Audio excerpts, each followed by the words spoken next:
అది సాధ్యమా సార్? అంటే ధరలు పెరగడానికి ఏవో సవాలక్ష కారణాలు మనం చూస్తూ ఉన్నాం.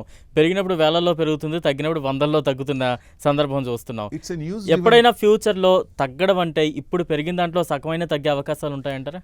It's a news driven market. Hmm. News నెగిటివ్గా ఉన్నప్పుడు నెగిటివ్గా కొంత పర్సంటేజ్ ఉంటుంది. ఎందుకంటే అదిగో పులి ఇదిగో తోక, అందరు ఒకేసారి అమ్ముతారు అక్కడ. కొనేటప్పుడు they are buying at different levels, price levels. But అమ్మేటప్పుడు ఏదైనా న్యూస్ వచ్చినప్పుడు భయంతో, ఫియర్తో అమ్మేసేది ఉంటుంది కదా. అవును. సో అప్పుడు పారాబాలిక్ పాత్ రావచ్చు. ఇవన్నీ మారినాయి, ఆయన ఒక వెనకడుగు వేశారు, లేకపోతే సంథింగ్ గోస్ రాంగ్, అక్కడ కొంచెం చేంజెస్ వచ్చినాయి, పాజిటివ్గా వచ్చినాయి. సో అప్పుడు ఈక్విటీ పెరుగుతుంది. సో ఆల్టర్నేట్ ఇది కావాలి. సో డెఫినెట్గా అప్పుడు పడే ఛాన్స్ ఎంతవరకు అనేది ఎవరు చెప్పలేరండి. అవును. అది 30% కావచ్చు, 40% కావచ్చు, 10% కావచ్చు. It depends. అది ఎంతవరకు ఇంటెన్స్ ఉన్నది, ఆ ఎఫెక్ట్ అనేది, ఆ పాజిటివ్నెస్ ఎంత ఉన్నది అని. అంటే రీట్రేస్మెంట్ అనేది సర్వసాధారణం. ఇంత పెరిగినప్పుడు ఏ మెటల్ అయినా, ఏ ఈక్విటీ అయినా చూసుకున్నప్పుడు ఎక్కువ మంది కొంత పర్సంటేజ్ కూడా రీట్రేస్మెంట్ కోసం చూస్తున్నారు, కానీ ఎక్కడ దొరకట్లేదు.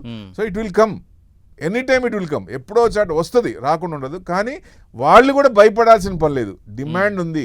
అస్సలు ఒరిజినల్ యూసేజ్ ఇంకా స్టార్ట్ కాలేదు. నేను గ్రీన్ ఎనర్జీకి, మనకి సోలార్కి కానీ వీటికి కానీ రెన్యూబుల్ ఎనర్జీ స్టార్ట్ కాలేదు. ఇంకా 5 years తర్వాత కానీ మనం ఫుల్ లెంత్గా రాం. ఫసల్ ఫ్యూయల్ నుంచి ఈవీస్కి రావాలి, ఈవీస్ నుంచి రెన్యూబుల్ ఎనర్జీకి రావాలి, గ్రీన్ ఎనర్జీకి రావాలి. ఇది over a process.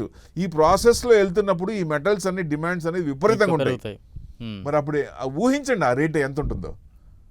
So we can't expect that ఇంతే ఉంటుంది, లేకపోతే ఇంతవరకు రావచ్చు అనేది చెప్పలేము. అసలు ఆ డిమాండ్ పెరుగుతూనే ఉంటుంది. కాకపోతే మధ్యలో ప్రాఫిట్ బుకింగ్ ఇవన్నీ ఉంటాయి కాబట్టి ఇట్లాంటి ఫైర్స్ ఏదో ఉండకుండా నార్మల్ పొజిషన్లో చిన్నగా step by step in staggered manner it will grow like anything. Okay sir.